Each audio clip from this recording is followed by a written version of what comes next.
Sot në mbledh prap muzika, është hera e tretë që në mbledh muzika, ishim me maestrorin Okoçën, ishim me kompozitorin Thomas Maku, tashti jemi me muzikologun Çamil Gjurezi, i cili na ka sjell një kontribut shumë të vyer të vetin, që ka të bëjnë me përkthimin e një prej librave fundamental të muzikologjisë sotme dhe që titullohet Hyrje në muzikologjinë kognitive.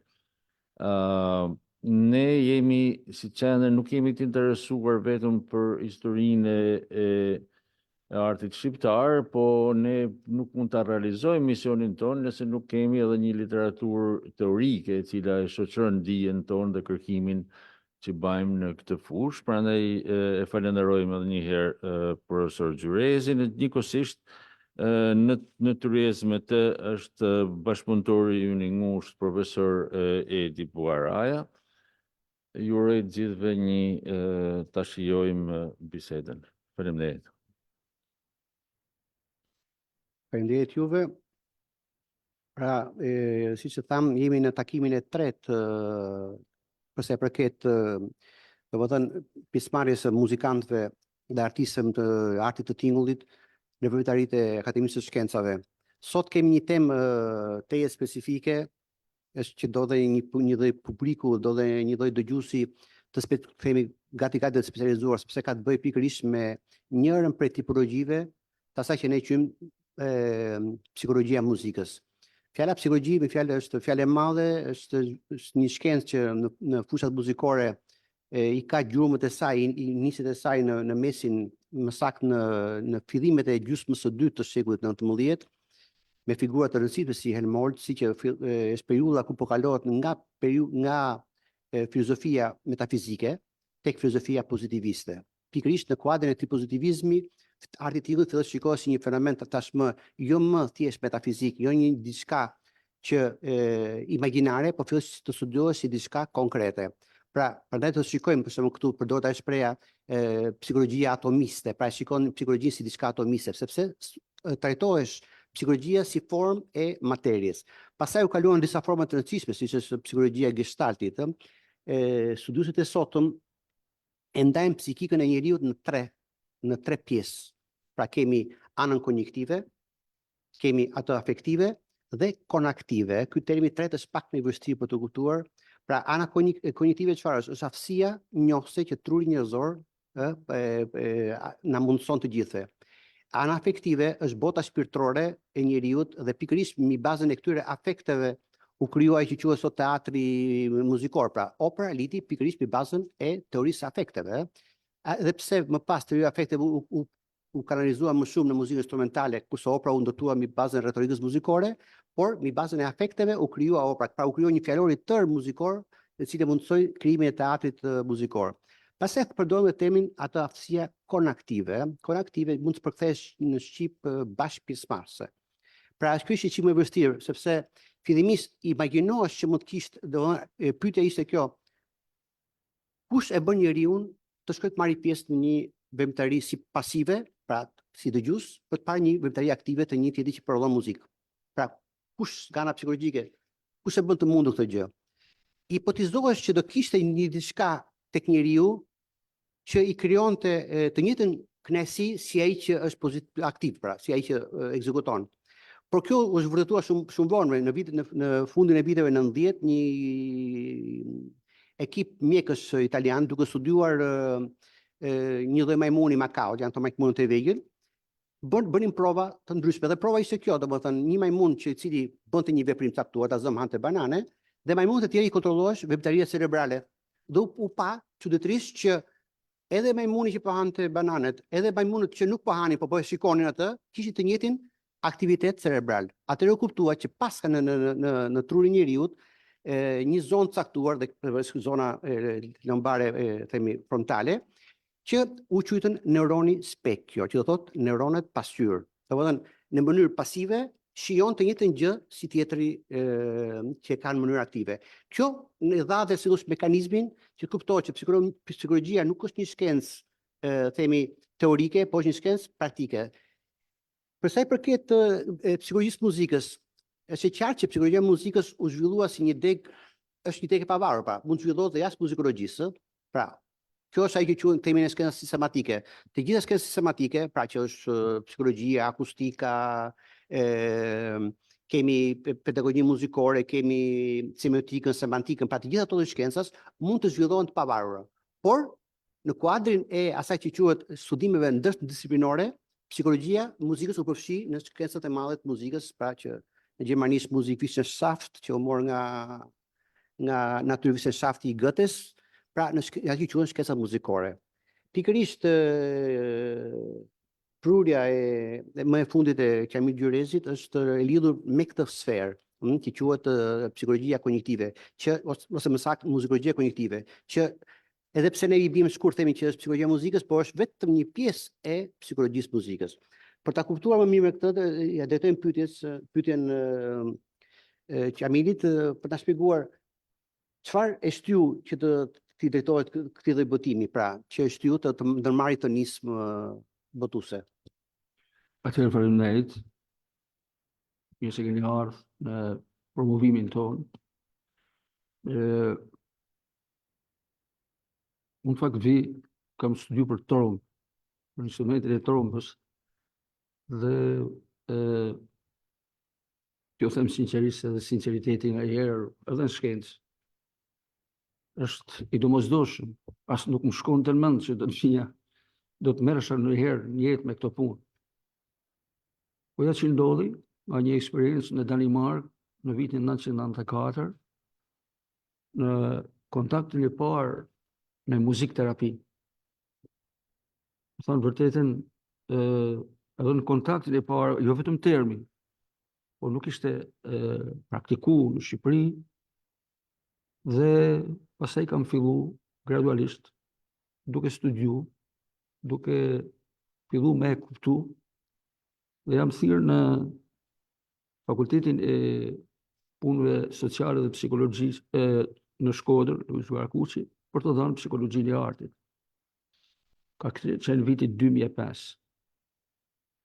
Për të thënë vërtetën, ishte problem se nuk kishin programe të vërteta, kurrikula, nuk kishim informacion, termi duhet sqarohej mirë, duhet kuptohej nga studentët, nga opinioni publik, nga njerëzit vetë, dhe me një përpjekje mendoj shumë, me një durim të theksuar, insistova që të jap një domethënie. Për mos më fillu falënderimet që tashti, po i la për fund, po flasim për temën tonë, për të cilin jemi këtu, e cila është një fushë, e cila ka një histori të saj, ka një pragmatik të saj, ka një zhvillim të saj, dhe ka me qindra shkrime, ka studime të mirëfillta deri në nivelin shkencor, pasi nuk është disiplinë shkencore, por është nën disiplinë, dhe gjitha ato teste, gjitha i bashkëpunim, duke filluar me profesor Basën, me profesor Bondin, dhe tash jam shumë besim plot që bashkëpunoj me profesor Stefanin, edhe me miqtë e mi, këtu që është profesor Arbeni, profesor Ajgu, e tjerë janë përpjek për të bisedu në një formë me shkrim, ose me një komunikim nëpërmjet medias, për të krijuar një imazh të qartë. Muzikologjia kognitive i jep shanse muzikologjisë tradicionale për të zgjidhur ato çështje të cilat kanë nevojë për të zgjidhur. Dhe një eksperiencë shumë e madhe ishte studimi rreth 9 muaj në Universitetin Ka Foscari, në nënvëzhgimin e profesoreshës epistemologës dhe formatores Ivana Paduan, dhe pastaj natyrisht me Giovanni Morelli, një muzikolog i njohur, studiues e semiotika e muzikës, shumë i njohur, dhe të gjithë ambienti shkencor e kulturor në Universitetin Ka Foscari. Pastaj vazhdimisht jam përpjek të hetoj, të testoj, për me dalë me konkluzione, pasi ka një rezistencë të Fakultetit i Psikologjisë. Ka një rezistencë nga herë të pashpjegueshme, e cila nuk më është dhënë edhe përgjigje shkencore, por ndoshta kështu funksionojnë gjërat dhe vjen një moment dhe i thash parë profesor Edit që ja arritu me thash në Akademinë e Shkencave me promovimin e qendrës së artit për me provu diçka e cila mendoj që profesori Edi ka punu jashtëzakonisht me këtë punë në nivelin universitar, po në nivelin tim, të lajmë një gjurë, të krijojë një imazh të ri për studimet për artin. Dhe që është interesant fakti, Trusbeck është muzikolog, është psikolog, punon me shkencat kompjuterike, masi ato janë që japin domethënie kësaj fushë, dhe natyrisht punon në Danimark, në Universitetin e Aarhusit, është shumë i njohur. Dhe tamam në momentin kur kërkoi për të dhënë, komunikova para 3 vitesh dhe ma dhë të drejten për me botu. Puna është e tia dhe e imja, masi unë kam punu me shpjegimet dhe një pjesë të bibliografisë, dhe ma ka dhuru, më ka thënë, do të botojmë që t'i hapim një rrugë të re. Kam shumë dëshirë që të përqendrohem, ju falenderoj edhe herë që jeni këtu, që të përqendrohem pak, kam disa slajtera që do të them shumë shpejt me PowerPoint, pastaj do të prezantoj një DVD, një arje të Schubertit, dhe pastaj nuk kisha rrugë tjetër, por thash s'po e marr trombën se po dukem në akademi, paç me kështu. Por tash tromba e ka vendin në akademi, jo se ka bile edhe me humor tham që nga tromba vinë të gjitha sistemet, se sistemet kognitive të krijohen nga sistemi i trombës. Ajo pavarësisht se është një instrument shumë i njohur nëpër botë dhe trombistët nuk flasin, trombistët i bin, losin. Kjo është, por në studimet e mia, të gjithë trombistët kanë sjellë ide të reja për dirigjimin, për kompozicionin, për artin në përgjithësi, dhe nuk ishte rasti një Sheldon Litt shumë i njohur, psikolog artit, kishte punu 10 vjet në tromba parë në Melbourne. Dhe sinqerisht më tha kur ja fillova, tha, të lutem, tha, me kujdes. Si më këshillën edhe profesor Vasoja dhe profesor Edi, që ti marrin punë hap mas hapit, se do të krijosh probleme. Masi edhe muzikantët nuk do të pranojnë, por edhe psikologët nuk do të pranojnë.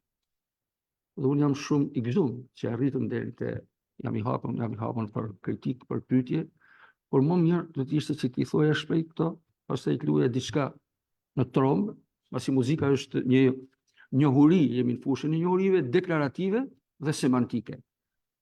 Dhe kam sjellë disa pjesë të thjeshta të një autorit Wolf Escher, kam luajtur edhe një herë, për të prezantuar aftësinë deklarative të muzikës dhe aftësinë semantike. Po thonte Qamili, ndërkohë që përgatit Qamili, mund të duhet çuditshme, po e para punës trompa është në instrumente më të vjetër, domethënë si hynte me atë ka simbolikën e instrumentit mbretëror, kështu që është karakterizues i kësaj tipologjie. Dhe tjetër është që ndoshta shembujt e parë ose më të parë, Qamili, një sekondë lutem. Se nuk të ndëgjojnë pastaj. Qamilu që se nuk të ndëgjojnë pastaj pa mikrofon.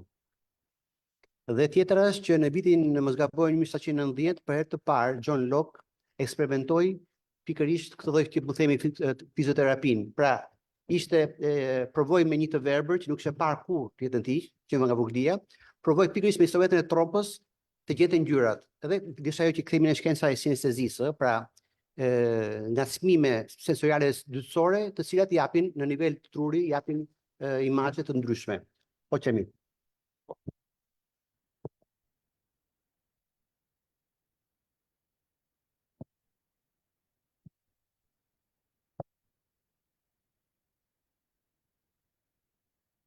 Përshëndetje shpejt.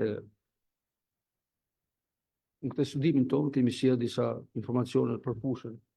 Së bashku me Trusbeck, që është një shkencëtar dhe një psikolog shumë i njohur edhe në botë. Ai po studion post PhD. Kurse unë të rrugën time ka s'po bëj. Atëherë, në zhanret muzikologji, psikologji, neurologji bile, kur lexoj disa terma të neurologjisë angular gyrës e kështu për muzikantët, jo se nuk ka probleme se kuptohen, por me thonë vërtetën, arti është art, edhe shkenca është shkencë, kështu që duhet përdorur me kujdes. Në shkencat humane, bile dje në Francë kishin një kurrikull të quajtur inxhinieria humane. Pra debatin me urbanes, klasikes dhe modernes. Dhe natyrisht një informatik, pasi kësaj shkencës, me krijimin e kompjuterit në vitin 1943, ju dha shanse për të dalë me dhëna. Po.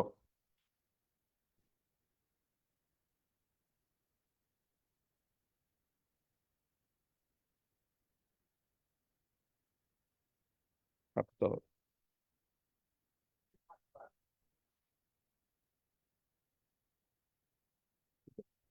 Në fillim. Jo, të trejtën. To se ke mund si e di ma, ashtu. Në ma e di pa. E treta është kjo. Vazhdo më poshtë.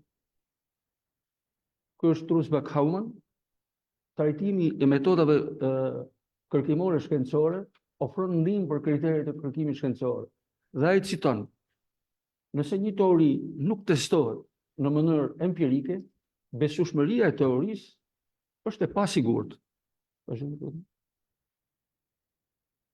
Një nga llojet metodat empirike është analiza sasiore e muzikës, pra studimi i muzikës bëhet nëpërmjet metodave sasiore, metodat cilësore përdoren më pak. Ka bërë kërkimet në çështjet psikologjike, atomistike, gestalti, funksionaliste, testimi i aftësive dhe behavioriste dhe kognitive. Përfundimisht metoda kognitive jep më shumë shanse për studimin e muzikës. Natyrisht bashkëpunimet e mia u dash me bisedua dhe me neurolog, me doktor Gensnuren, të cilin më ka informuar për fushën e mjekësisë.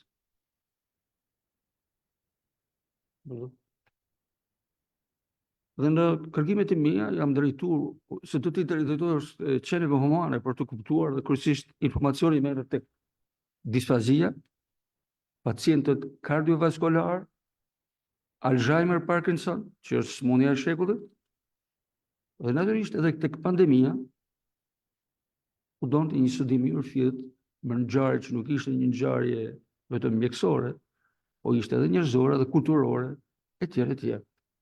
Dhe fizioterapia, pasi lëvizja është e domosdoshme për të motivuar, për të përmirësuar problemet mendore dhe fizike. Vazhdo. Në anë teorike, një disiplinë e tjerë nuk po e vazhdoj më tepër interpretimin tim. Për shembull, është e rëndësishme si ngjall informacioni muzikor humor apo emocione tek dëgjuesi. Pra duhet të testohet. Organizimi i informacionit muzikor në trurin e njeriut dhe informacioni muzikor tek krijuesit. Ky është Hermann von Helmholtz, e tha profesori shumë qartë, 1863, prezantoi një kombinim ndërmjet kërkimit shkencor mbi akustikën dhe fiziologjinë e veshit me librin Mbi ndjesitë e tonit. Pastaj kemi Darwinin, 1871, 1875, Wilhelm Wundt, shumë i njohur. Wundt luajti ritme të thjeshta me metronom, disa ritme të këndshme, disa pak më të këndshme. Çështja e gestaltit, kështu është Friedrich Perls. Ideja është nëpërmjet gestaltit të studiojmë se si strukturat e tëra të muzikës organizojnë pjesët. Sipas parimeve të gestaltit, kemi një seri e toneve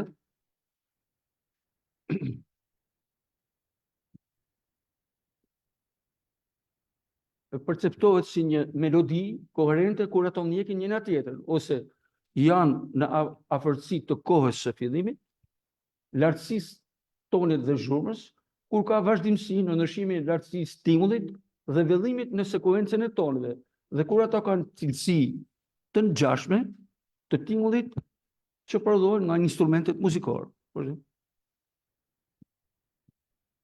Po. Kjo është një parimet e gestaltit në muzikë, ku është stimulli, koha dhe frekuenca dhe koha poshtë, të cilat Truls-Backhammar na kanë sjellë në formën e një grafiket, duke studiuar muzikën.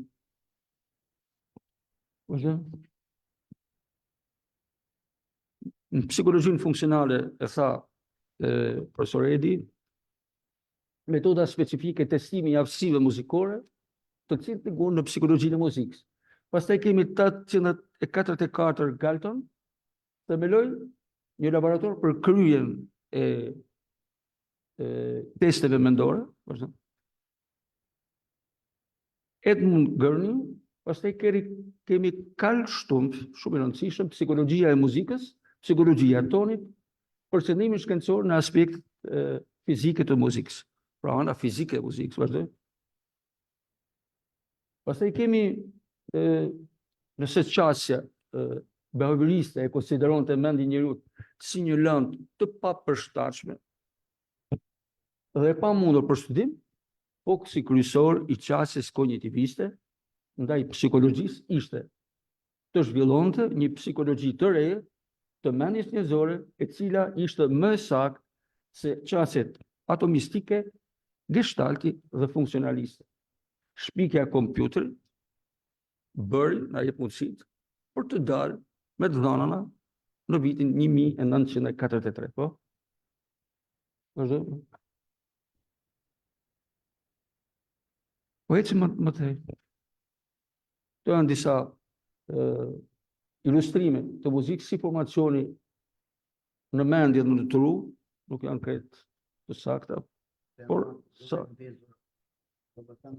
Po dhe një re, i ato zonat që tje dalin kështu në fotografohet truri nga aktiviteti elektrik që ka truri, kryon të zonat që të në ngjyra, prandaj ja metodën e mënyrë.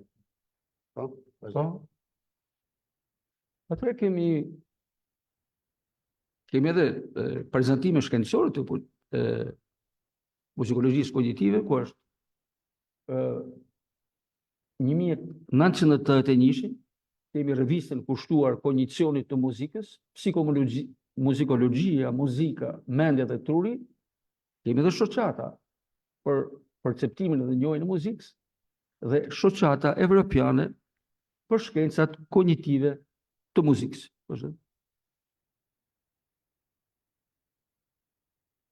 Natyrisht për elektrocefalografin, për rezonancën magnetike, të cilat janë të domosdoshme për të hetuar shkencërisht funksionet e trunit dhe të muzikës, i kam përkthyer dhe lexuesit do ta kenë të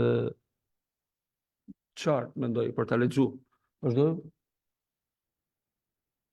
Ju dini në majt janë paraqitur zonat afër sipërfaqes së trunit, kurse në djathtë janë paraqitur zonat më të thella brenda trunit, pra insistojnë prapë për të hetuar në trunit, çfarë ndodh në trunin njerëzor.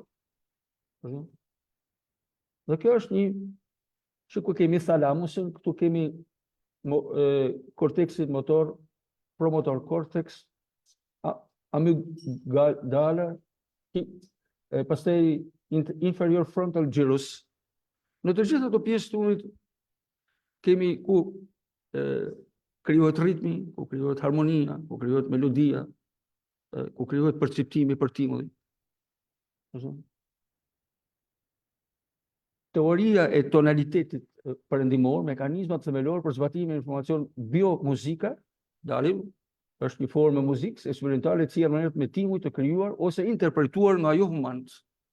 Pra kur bëhet timull është timull, kurse kur është përshpërima e gjetheve dhe këto lëvizje dorës është biomuzika. Studiohet për të kuptuar prap raportin me sound, me tingullin. Dhe natyrisht semiotika muzikës që pyeten herën tjetër kur thira miqtë e mi ishin para 10 vitesh dhe më thonë po ku e gjete këtë histori? Më thonë vërtetë nuk kujtoj, nuk pata mundësinë për të thënë se do një studim të rrëpjellë, dhe profesor Edmond Buharaja po boton disa libra të vërtet për semantiken dhe për semiotiken e muzikës, të cilat mendoj do të ndihmojnë muzikologjinë tradicionale edhe kanë ndihmë në të gjitha fushat semiotika, tek instrumentet e harqeve, tek instrumentet e frymës, tek piano, tek kompozicioni, tek dirigimi e tjerë, për të gjetur shenjen artistike të lëvizjes, të timullit, të kuptimit muzikor që është shumë e rëndësishëm, pasi muzika tha që është një njohuri semantike dhe muzika shpreh kuptimin e këtij kuptimi, nuk është si fjala. Madje themeluesi i semiotikës Charles Sanders Peirce, që është si thosh, është dhe prurja më e madhe e filozofisë amerikane, pra se solli pragmatizmin, thotë që universi është i mbushur me shenja nëse nuk është i përbërë vetëm nga shenja. Domethënë, ai që ne shohim nuk është gjë tjetër vetëm shenja. Ato që ne interpretojmë nga vetë shenjat, sepse ne themi shoh dielli, por ne nuk shohim diellin, shohim shenjën që dielli lëshon. Apo themi shohim hënën, po shohim hënën, shenjën e hënës që ajo lëshon, ëh. Pra, në këtë pikë edhe semiotika, me të drejtë Umberto Eco thonte që vetmja filozofi sot është semiotika, sepse duke marrë me shenjë merret me gjithçka. Sigurisht, shumë gjëra tani janë ripërmarsuar, nuk është më ajo hegemonia që çdo shkencë e re ku lind ka një lloj tendence, një lloj prirje hegemoniste për të përfshirë brenda saj të gjitha, por gjithsesi ky pozicion dominant, dominues i semiotikës njihet dhe pranohet gjithësisht sot, ëh. Po. Po.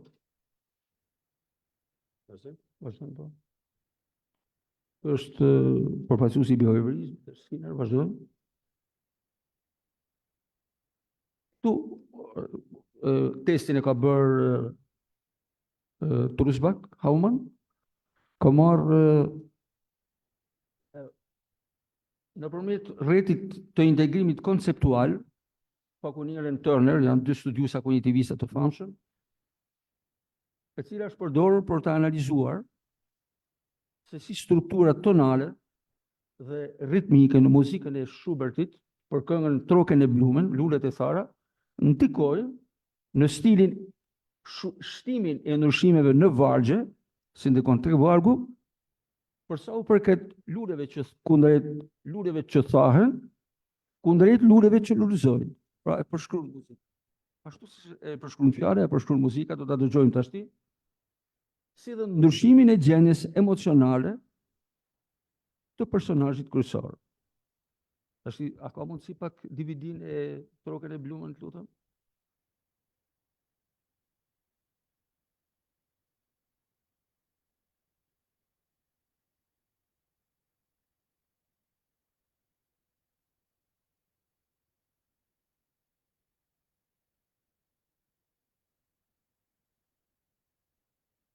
Ihr Blümlein als ihr gab, euch soll man legen mit mir ins Grab.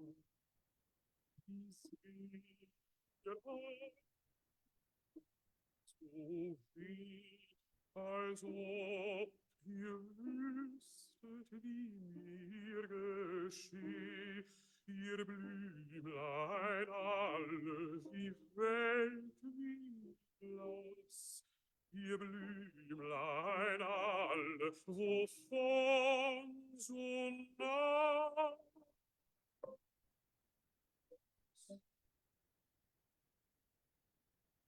Ach, Tränen machen nicht meine Brüder.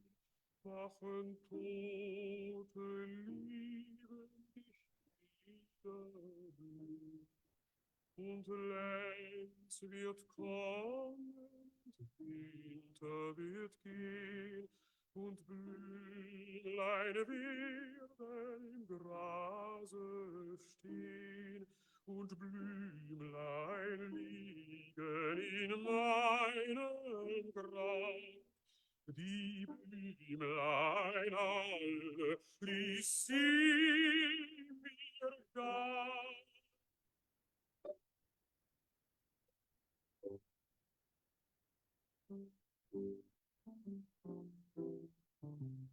Wenn sie wandelt am Hügel vorbei und denkt im Herzen, der weint es treu, Dann Blümlein alle heraus, heraus, der Mai ist kommen, der Winter ist aus.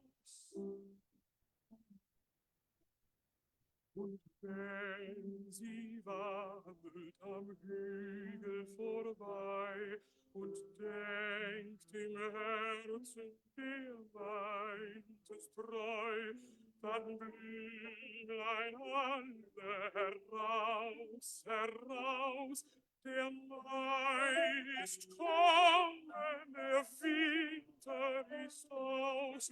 Dann Blümlein alle heraus, heraus, der Mai ist kommen, der Winter ist aus.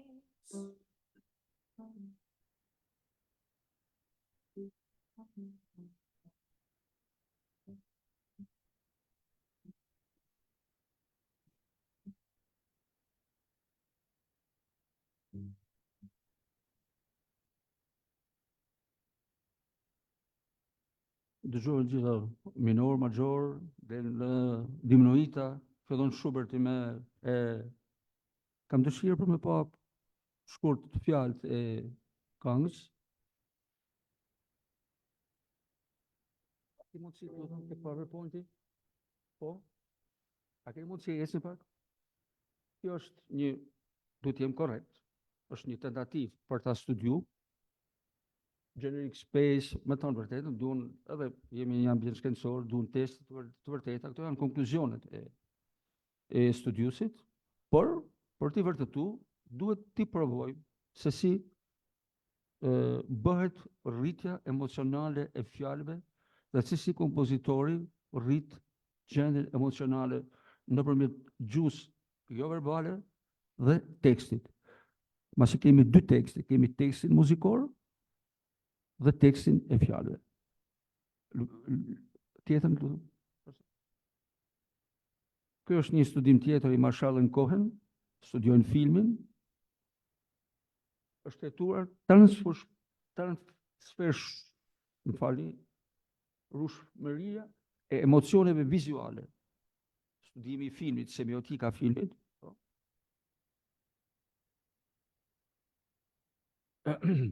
Të jem korrekt, shumë shkurt ose lexoni, janë kërkuar kompozime të shkurtra për piano që shënojnë përcjelljen e ndjenjën e neutralitetit ose të paktën mungesa emocioneve të forta nga një grup kompozitorësh, pra testoheshin jo emocionet e forta, dhe më pas çiftoi me kompozimin neutral me klip filmash emocionues.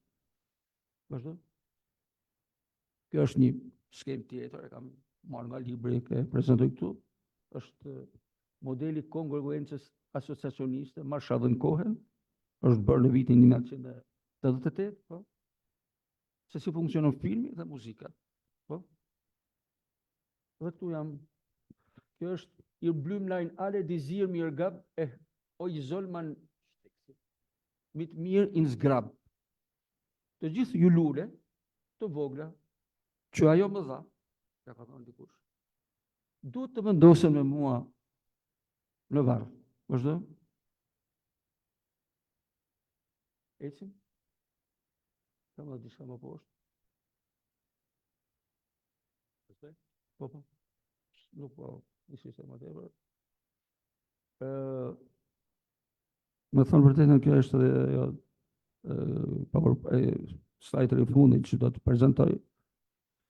Do të përpiqem të los diçka me instrumentin e trombës, por me vërtetu që muzika është një njohuri deklarative ose semantike. Kam gjetë një autor, kam luajtur edhe një herë, Wolf Escher, natyrisht së bashku me miqtë e mi, bashkëpunëtorët e mi, do të përpiqem të sjellë tek qendra e arteve 3 tema, shpresoj të realizoj.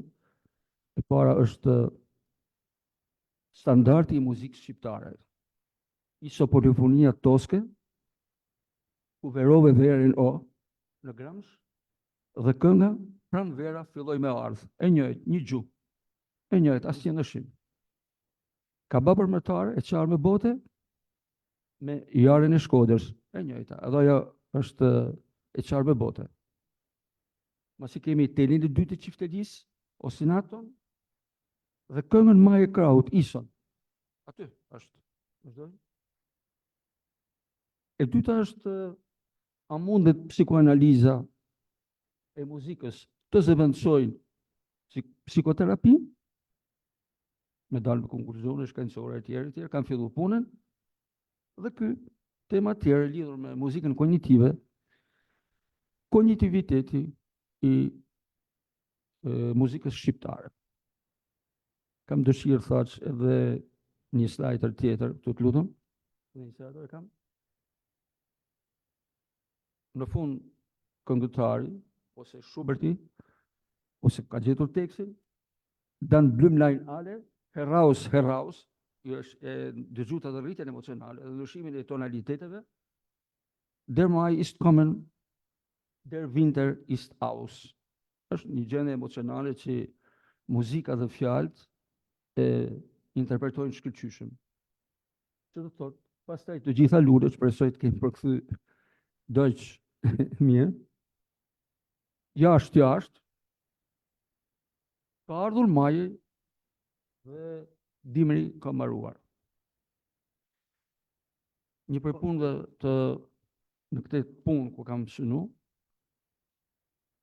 shënu shpjegimet, që janë termat e muzikologjik, shkencor, neurologjik, për ta kuptuar lexuesi, e që do të interesu, për shembull kemi ulumtime shkencore, atomistike, gestalti, intonacioni, rrahje, toni, tingulli. Natyrisht nuk mund të struktura tonale, rrjeti i integrimit konceptual i cili studion se kompjuteri studion, integrimi konceptual, modeli Marshall dhe Cohen, qasjet, patjetër neuroimagining, dhe duke insistuar tek shkallët muzikore, çfarë janë. Natyrisht edhe pjesë të neurologjisë, hormonet dopamine, neurotransmetuesi i rëndësishëm në tru, dopamina, koklea, zgabra spirale e veshit të mbrëmshëm që përmban organin korti, i duhet patjetër muzikantit për ta kuptuar veshin e mbrëmshëm. Po flasim decibel, timri, melodia, këta janë pjesë të studiuar nga muzikantët, por shumë të rëndësishme janë pjesë të lobit temporal tek individi, tek instrumentisti, krijuesi e tjerë. Përveç termave të tjerë, kujtesa muzikore, një term që duhet sqarohet, dhe deri tek termat e biomuzikës, semiotik dhe semiologjisë muzikës. Tash unë nuk do të flas më tepër, do të përpiqem të los diçka, po tash është lojë tjetër, nuk është lojë me fjalë, është lojë me tron. Praktikisht psikologjia e muzikës në shumë pika është treguar dhe decisive në vendimet që janë marrë, për shembull. E para punës ajo që na mësoi etnomuzikologjia është që të gjitha sistemet muzikore të krijuara nga njeriu, pra që janë sisteme të organizuara nga psikika e çdo kombi, ka përulluar atë që ne themi shkalla komode diatonike, dhe kjo duhet thënë, është një nga tezat më të forta dhe më të rënda që janë përdorur në diskutimet në debatet etnomuzikologjike dhe muzikologjike, posaçërisht në marrëdhënie me muzikën moderne dhe avangardate, sepse muzika moderne dhe kryesisht avangardët u mbështeten mbi kromatizmin, ndërkohë që të gjitha sistemet muzikore të krijuara nga njeriu janë diatonike. Dhe kjo ishte një pikë, imagjinoni që një autor, i psikologjisë muzikës si Robert Froncet, që është padyshim ky mund të jetë i pari që e ka shtruar tamam në mënyrë empirike problemin e muzikës, bëri një eksperiment mjaft të thjeshtë. Ndodhi një grup serialistësh, përfshirë këtu edhe autor apo kompozitor të nivelit të Pierre Boulez, që është një pikë i jashtëzakonshme fjalë, i vuri një vepër të panjohur seriale dhe i kërkoi gjë më thjesht, më shkruajnë serinë. Pra, të ikni do më nxirrin nga kjo vepër që dëgjoni, më nxirrin serinë. Dhe ideja ishte kjo, sepse seria lindi me bazën e kujt? Lindi me bazën e saj në moment që po shkërmoqesh ligjërata muzikore, atëherë Schoenbergu mendoi që duhet të krijonte një sistem, siç është sintaksa e gjuhës, e cila në mënyrë a priori të përcaktonte rendimin e notave. pra të krijonte si thosh një lidhje të gjushmërisë. Dhe kështu lindi muzika seriale. Pra, Shëmbegu e mendoi serin, e mendoi si një faktor unifikues të gjuhës. Dhe si e tillë, do duhesh që Shëmbegu shpresonte, por kjo nuk u vërtetua, dhe psikologjia e muzikës na i dha këtë gjë që nuk është kështu, që njeriu duke dëgjuar serin, duke mësuar atë, do të kishte mundësi të ndikte vetë në serial. Në momentin që asnjë nga serialistët, përfshirë dhe Bulezi që kishte një vesh të dhatarshëm, flasim njëri me vesh absolut të dhatarshëm, nuk arrit ta zbrodhë serin, pra psikologjia e muzikës na dëshmoi që ai synim për të cilin u krijua kjo gjë, fatikisht nuk funksiononte, ose të paktën në këtë shkallë zhvillimi që ka njeriu sot, nuk e di çfarë ndodhi pas 200 vjetësh, sepse qartë tani ne shohim mesjetën dhe na duket mesjeta e parambetur, po edhe shumë gjëra që janë bërë mesjet, më pas që i dukeshin të pamundura mesjet, rilindja i bëri, ato që dukeshin të pamundura rilindja i bëri iluminizmi e kështu me radhë, për parimin e njeriut ne nuk e dim se ku mund të shkojë, se sa është aftësia kognitieve, ja ku del dhe muzikologjia kognitieve, ne nuk dim se ku mund të arrijë aftësia e njeriut. Padyshim libri që afron Qamili është një hyrje, është një informacion mjaft i përgjithshëm mbi sa i përket psikologjisë muzikës, por gjithsesi një hap i parë. Është një hap i parë dhe shpresojmë që edhe Qamili vetë, po edhe ne të tjerët bashkë me fjalë të arrijmë të prodhojmë një literaturë të mjaftueshme në mënyrë që të ndihmojmë shkencët e muzikologjisë. Është një nga, për shembull, po të kemi parasysh ato që quhen cultural studies sot, studimet kulturore, mbështeten pikërisht këto kanë elemente kryesore, kanë sociologjinë, semiotikën, estetikën dhe shkencat kognitive që janë shkencat e psikologjisë. Pra këto janë 4 fushat ku mbështeten sot studimet kulturore. Dhe për më dalë me përfundime janë edhe libër, por profesori Edmondi tha shumë qartë, jam plotësisht dakord. Por ne kemi më së herët, duhet dalim në konkluzione ta çojmë më tej. Dhe jo vetëm muzikologjisë tradicionale, që i bën shumë mirë arti dhe muzika, por edhe psikologjisë, arti dhe muzika i jep ato shanse që psikologjia nuk i zgjedh. Për të kuptuar mendjen njerëzore, vetëm neuroshkenca e kupton. Dhe në planin e psikologjisë, sot në botë bëhet thirrje për të ndryshuar jo kurrikulat, po mendësinë e studimit të psikologjisë. Pasi jemi në një fazë tjetër të zhvillimit mendor, por shton pyetjen, ndoshta nuk jam i bindur, është manipulative, a janë të gatshëm psikologët për ta ndryshuar? Sepse kanë krijuar të databasin e tyre, kanë krijuar librat, kanë krijuar të tjerë. Natyrisht edhe tek muzikologjia tradicionale.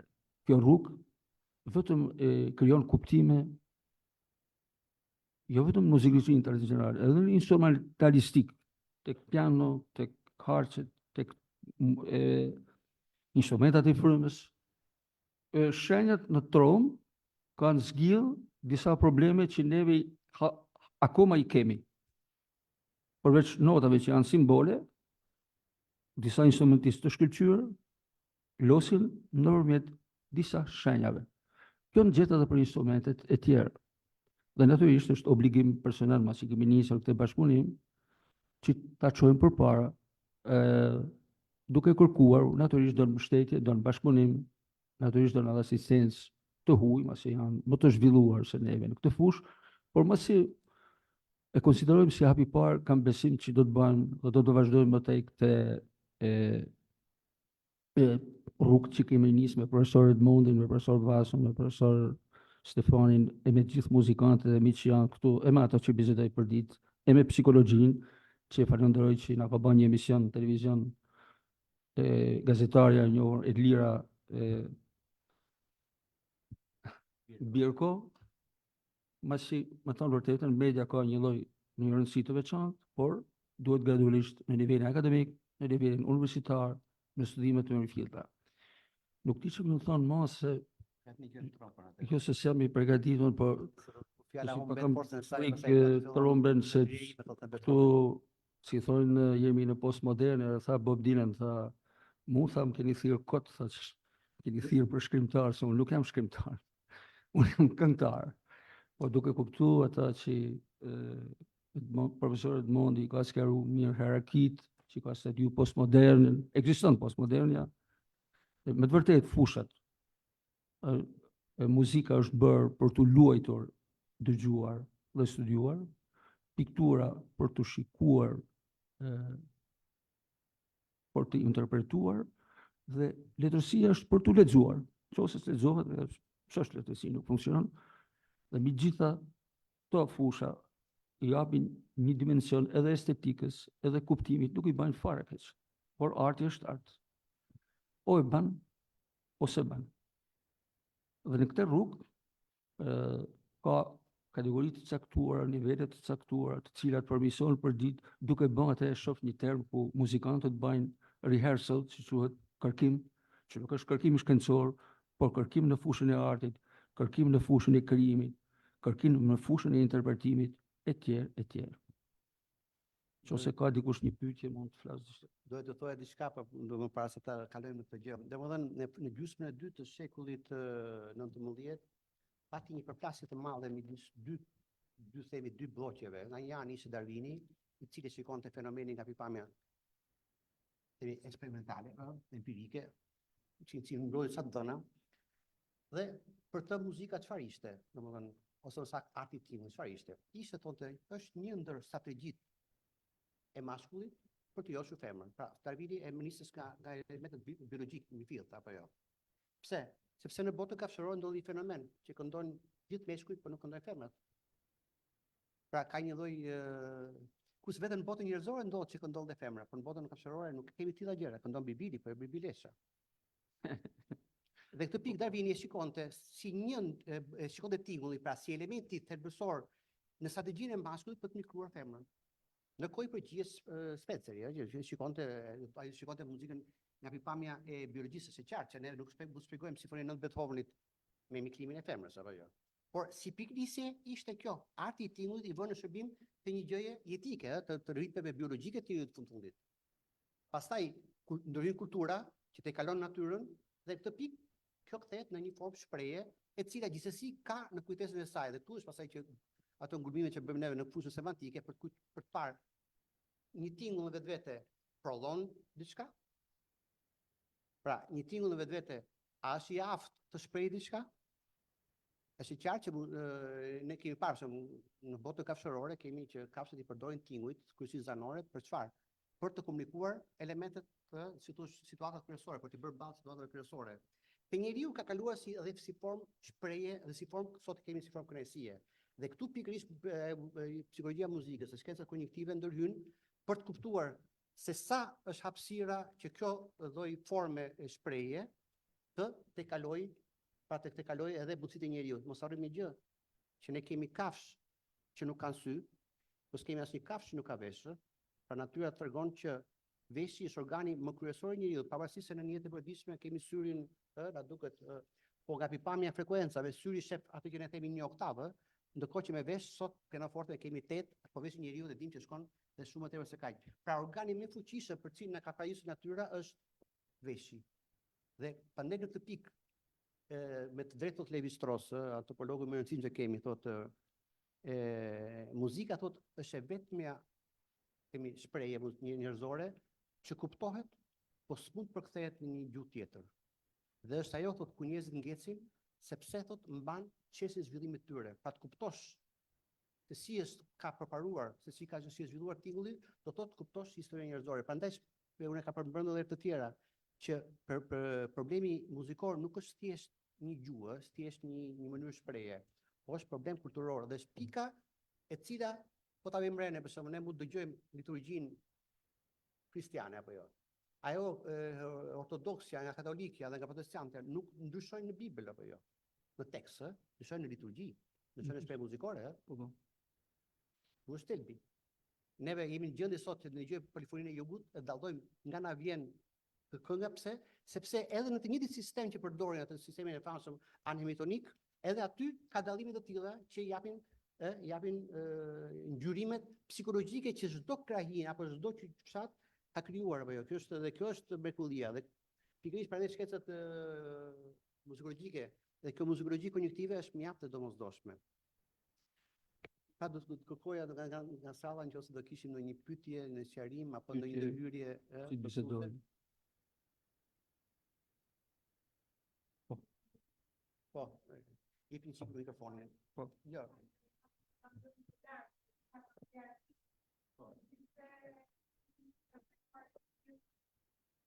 Me gjuhën e trupit, por gjithsesi edhe E kam kam edhe njohur, e kam këngëtar në njohur. familje që Kemi kemi të vjetër më. Së pari dua t'ju falenderoj Faleminderit ju që erdhët më them. edhe për atë punim që kanë bërë dy profesorët së bashku, Alman dhe profesor Gjurezi, për atë prezantim shumë dinjitoz në studion auditor arsimit, por mbi të gjitha për të testuar njohuritë edhe sot që erdhëm këtu në Akademinë e Shkencave. Unë në fakt erdha me shumë kënaqësi sot, pasi kam pasur rast të shoh nga afër një ndryshim të një kategorie, tani të një grupi njerëzish nga muzika, nga terapia muzikore. Në muajin dhjetor pata një kontakt me një grup profesorësh të Universitetit Sporteve, të cilët nisën nga puna të një doktorature në shtëpinë e të moshuarve për të vënë në jetë një grup ushtrimesh otaga për të ndryshuar anën fizike të moshuarve, të cilët të kenë një rezistencë më të madhe nëse ata do të rëzohen, sepse sipas studimeve në botë dilte që nga 60% e të moshuarve mbas moshës 65 vjeç rëzoheshin dhe 30% e tyre humbisnin jetën sepse nuk arrinin dot të rikuperoheshin. Dhe mendova tash të bëj këtë emision për ta promovuar këtë doktoraturë. Dhe më ftuan në shtëpinë e të moshuarve. Kisha tjetër mendim për për të moshuarit, për shtëpinë e të moshuarve, për azilin, shpesh kam bërë humor dhe u kam thënë fëmijëve tani e kuptoj që pas kam bërë humor, nuk e kam ditur për e vërtetë, thosha që nëse do të vi një ditë, nuk do t'ju bëhem barr, po ju lutem më çoni në azilin e të moshuarve, sepse aty ka kujdes, do t'ja dalin dhe secili do e çofi jetën e vet. Unë kur kam shkuar për herë të parë, ishte pa nisur kjo doktoraturë, kam parë një situatë traumatike, sa mu deshën 2 javë të merja veten nga ai kontakt. Ishin të moshuar me histori dramatike të jetës së tyre, të braktisur, nuk duronin dot që asnjëri t'i fliste tjetrit, mundësisht në çdo 10 minuta të linte një konflikt, nuk donin as të ishin në sallë, ata janë rreth 56 të moshuar në shtëpinë e të moshuarve dhe vetëm 20 pranuan të ishin pjesë kur unë vajta të intervistoja për t'i pasur pjesë të emisionit për të pasqyruar këtë doktorat. Kur vajta së fundmi, sepse do t'i bëja sërish pjesë të emisionit që ishin së bashku, unë pash që ata kishin ndryshuar.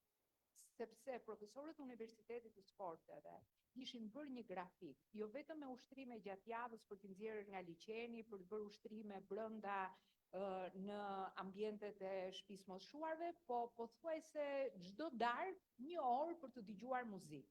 Dhe çdo të enjte dhe të shtunë për të organizuar kërcime së bashku, kishin ftuar edhe artistë për të performuar aty, Edmond Mancakun, edhe të tjerë.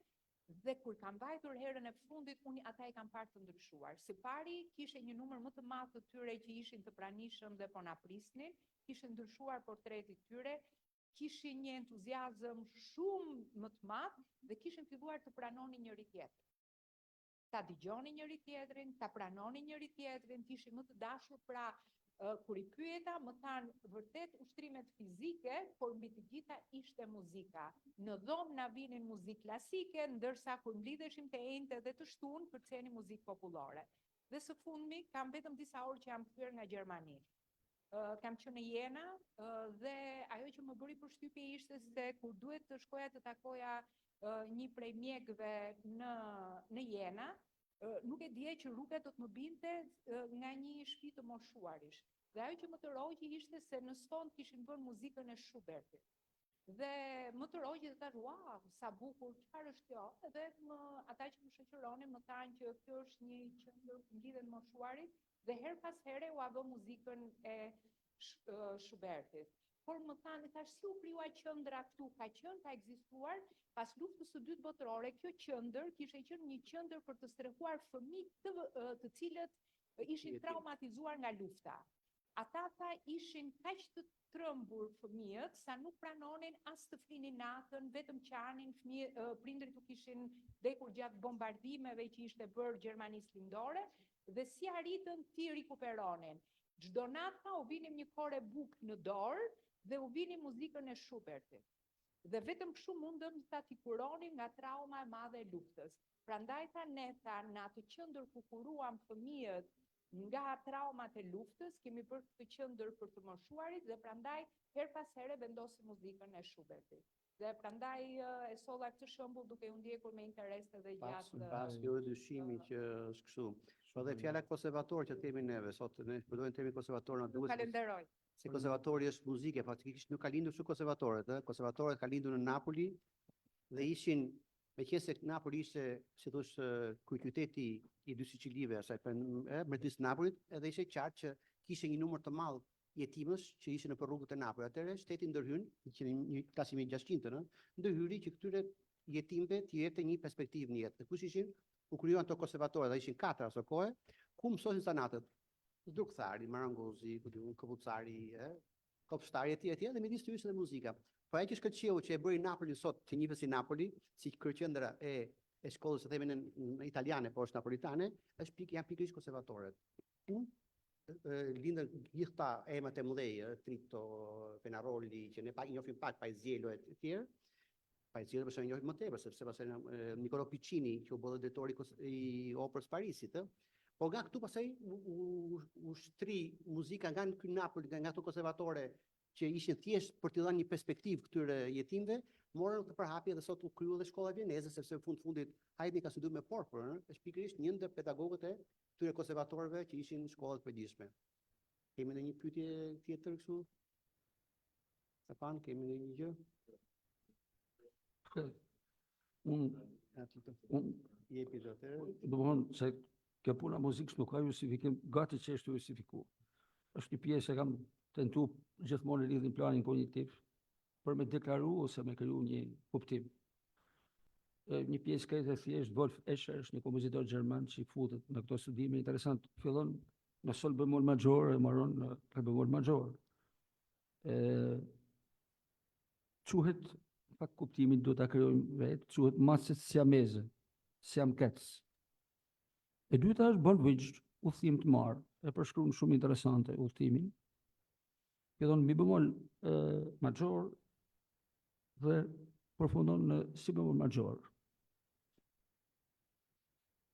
Lankavi Londrik fillon në re dhe përfundon në re. Që i takon një koktejl, një gotë. Pastaj shumë interesante e ne vlerëson fokusin, atë bisedën pa kuptim quhet, dhe aktivitetin pa kuptim, nëpërmjet muzikës. Dhe Sun in the Spring, të është i po përpiqem për me bërë diçka dhe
Në fund të një pas ditë, profesor Kiqe e thonte, o e bën ose bën, thonë. Megjithatë, ka mjete për ta bën. Të interesant, thot Kanti, ma ka thonë dikush se unë filozofi studej, pas maj më shumë, bëje mirë, thot bëje vetë. Po natyrisht, mendimin e shokëve, me interpretimin, dhe kanë kalu gati 50 vite që merrim me këtë punë, në jenë, me thoni lumtun, po ti unë po them, që bashkëpunoj me këto zotni, dhe që kam bashkëpunu me të gjitha ju që jeni këtu, jo për hipokrisi se jam pension edhe s'kam mërë me, ashtu, edhe do të vazhdoj komunikoj, përpiqem të bëj diçka, nuk jam kaq modest, nuk ka arsye, por kur njeriu beson, kur bashkëpunon me individ të mirë, me studiuesa të mirë, besoni ka vend për tanë. Pavarësisht se ka vend hapësin për tanë, dhe jam shumë i lumtur që Qendra e Artit po funksionon kështu. Unë kam dëgjuar debatin për institutet, nuk është këtë dita sot për të diskutuar, por këtu po shkruhet historia shqiptarëve, po shkruhet enciklopedia, arti po futet në rrugën studimore, përpara nuk kemi pas mundësi ta bëjmë. Dhe falenderoj edhe profesor Vasul edhe mikun tem profesor Stefanin, edhe mbi gjitha profesor Edmondin që sinqerisht ka 10 vite që më mbështet jashtëzakonisht mirë. Shumë Falenderojmë në ty. shkencërisht, miqësisht, dhe natyrisht të gjithë këto miq se pak jemi profesor Arbenin, i cili është një mik jo vetëm i dashur, por edhe shumë i nderuar jemi, profesor Ajkzarianin që uroj 100 vite.